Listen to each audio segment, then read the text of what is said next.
కొన్ని ప్రమాదాలు ఏం జరగబోతున్నాయి, అధికారంలో ఉన్నటువంటి వాళ్ళు పైశాచికంగా వ్యవహరిస్తే, పిశాచుల లెక్క ఆలోచిస్తే, మనుషులు కాదు మానవత్వం లేని మృగాల లెక్క ఆలోచిస్తే ఏం జరగబోతున్నదని చెప్పేటందుకు ఈ ప్రెస్ కాన్ఫరెన్స్ నిర్వహించినాం. నా పక్కకున్న గిరీష్ భాయ్ ఇప్పటికీ 3 సార్ల దాడికి గురైండు. బండి సంజయ్ దురహంకారానికి తన 3 సార్ల, ఒకసారి అయితే ఇంట్లో దాడికి గురైండు. అందుకే ఆయన వారిని పిలిచి నేను పక్కకు కూర్చోబెట్టినా. ఒకసారి అయితే కుటుంబం ముంగట బట్టలిప్పి చెప్పులతో పడి, అంటే ఆయన ఒక కేంద్ర మంత్రి రూపకంగా ఉండి ఇటువంటి దాడులు తన బండి సంజయ్ మీద ఏం అభ్యంతరకరమైనటువంటి ప్రోగ్రాం చేసిండో జనానికి తెరకలే. కానీ ఒకవేళ అట్లుండేది ఉంటే రాజ్యాంగాన్ని, చట్టాన్ని గౌరవించి చట్ట ప్రకారం పోవాల్సిన వ్యక్తి సామూహిక దాడులకు ఎట్లయితే పాల్పడ్డాడో ఇవాళ తెలంగాణ సమాజానికి నేను చెప్పదలుచుకున్నా, సుపారీ గ్యాంగులు తిరుగుతున్నాయట. సుపారీ గ్యాంగులు ఒకటేమో ఆంధ్ర గ్యాంగ్ అట, ఇంకోటి యూపీకి వెళ్ళి తిరుగుతున్నాయి. దేనికి తిరుగుతున్నాయి? వీళ్ళ టార్గెట్లు ఎవరట అంటే పక్కకున్న గిరీష్ ఒకడు, మన తొలి వెలుగు రఘు, మూడోది కాలోజీ శ్రీనివాస్ అట. 3 సుపారీ గ్యాంగులు తిరుగుతున్నాయి హైదరాబాద్ లో. నేను డీజీపీ గారికి, పోలీసు వ్యవస్థకు, ముఖ్యమంత్రికి ఈ ప్రెస్ కాన్ఫరెన్స్ కెళ్ళి నేను వాళ్లకు మనవి చేస్తున్నా, హెచ్చరిక కూడా చేస్తున్నా.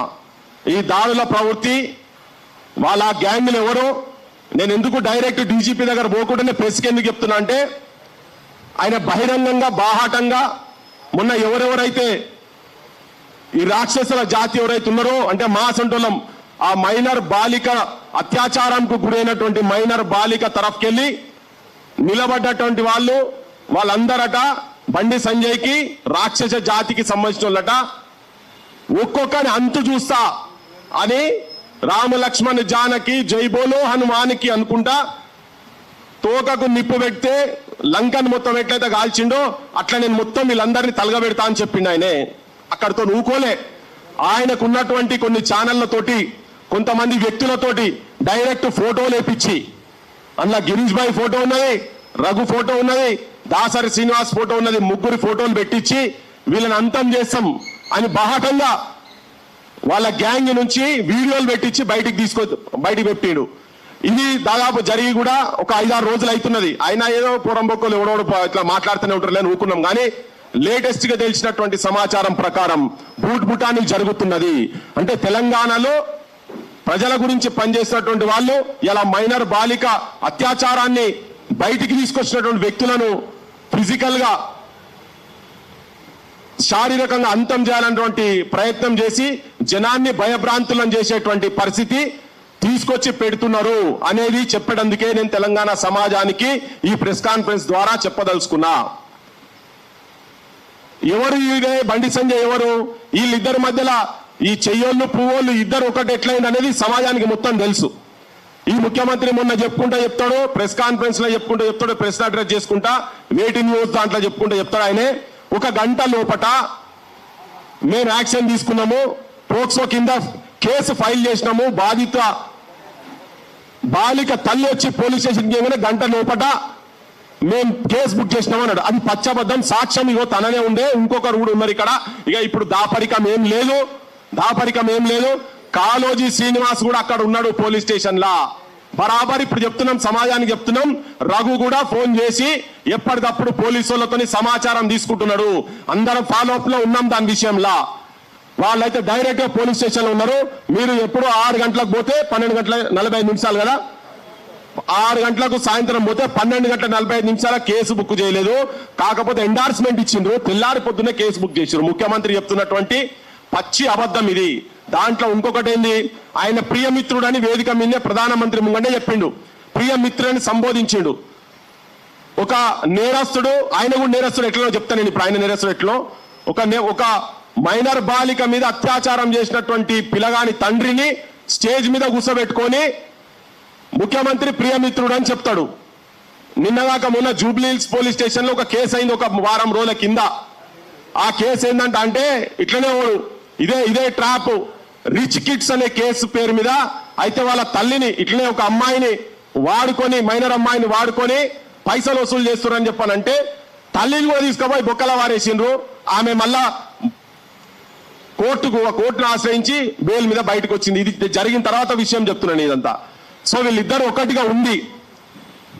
బండి సంజయ్, ముఖ్యమంత్రి రేవంత్ రెడ్డి ఇద్దరు ఉండి ఆడుతున్నటువంటి నాటకంలో ఇక్కడ వీళ్ళు కంప్లైంట్ ఇస్తేందుకు వచ్చిందని బషీరాబాద్ పోలీస్ స్టేషన్ లో కంప్లైంట్ ఇస్తున్నారని తెలిసినాగానే కరీంనగర్ లో కౌంటర్ కేసు ఫైల్ చేపించిండ్రు. అది దొంగ కేసు. అది ఈయన గంట సేపటి అంటున్నాడు. తర్వాత బండి సంజయ్ ని ఈ కేసులో A2గా పెట్టాల్సిన అవసరం ఉంది.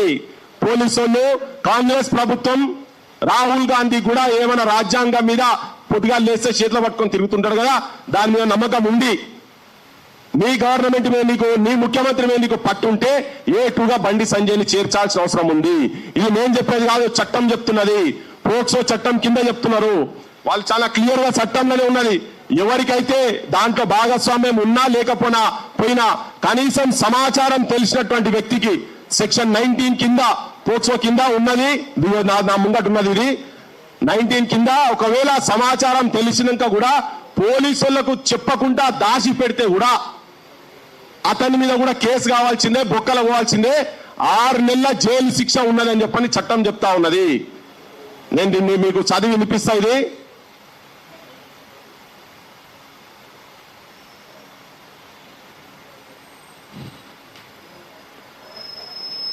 రిపోర్టింగ్ ఆఫ్ అఫెన్సెస్, ఫిర్యాదు చేయాల్సిన బాధ్యత ఎవరైనా అని పిల్లలపై లైంగిక పిశాచులు.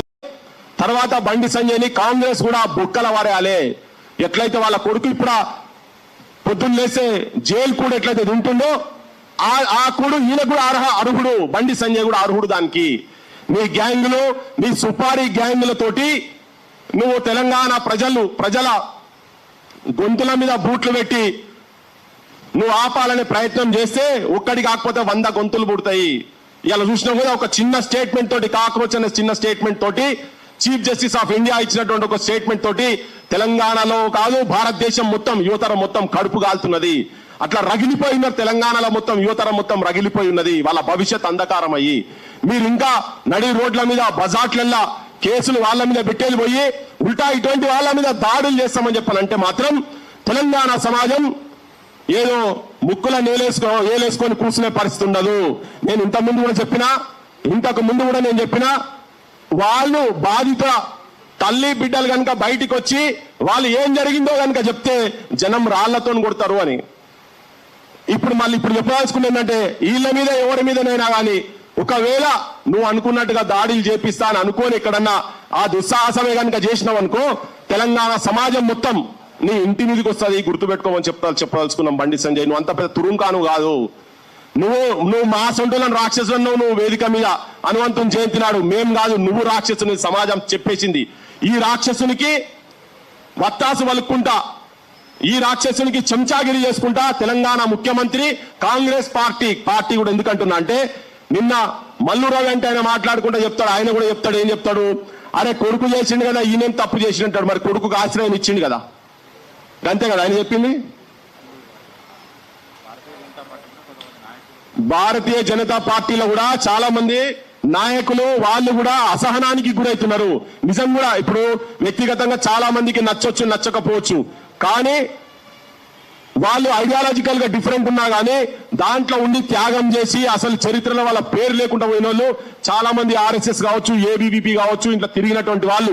నేను యూనివర్సిటీలో చదువుకున్నప్పటి వాళ్ళు కూడా ఇప్పటికీ కూడా అప్పుడు ఎదురోటి తిరుగుతున్నటువంటి వాళ్ళు కూడా ఇప్పటికి కూడా ఏం కాలేదు దాంట్లో. కానీ ఒక రోడ్ సైడ్ రోమియోని తీసుకొచ్చి కేంద్ర మంత్రి పదవి స్థాయిలో కూర్చుండబెట్టి ఆ పార్టీకి మీ వ్యక్తిత్వాలకు పార్టీ ఐడియాలజీ కూడా దెబ్బతీసేటువంటి స్థితిలో ఇలా బండి సంజయ్ ప్రవర్తన ఉన్నదని చెప్పి చాలా మంది ఆ పార్టీలో కూడా ఇబ్బంది పడుతున్నారు, బాధపడుతున్నారు.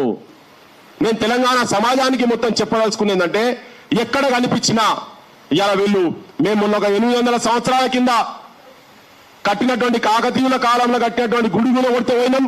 నిన్న మళ్ళా హనుమకొండల షాయంపేటల ఒక ఆంజనేయుని విగ్రహాన్ని 3 ముక్కలు చేసిరు గవర్నమెంట్.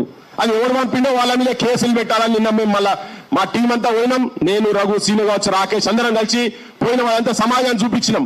ఇప్పుడు మేమే హిందుత్వాన్ని మేమే కాపాడుతామని చెప్పుకుంటున్నట్టు వాళ్ళు కాంగ్రెస్ వాళ్ళు ఇద్దరు కలిసి ఉండి ఇలా విగ్రహాలను గుడులను కూడగొడతా ఉన్నారు.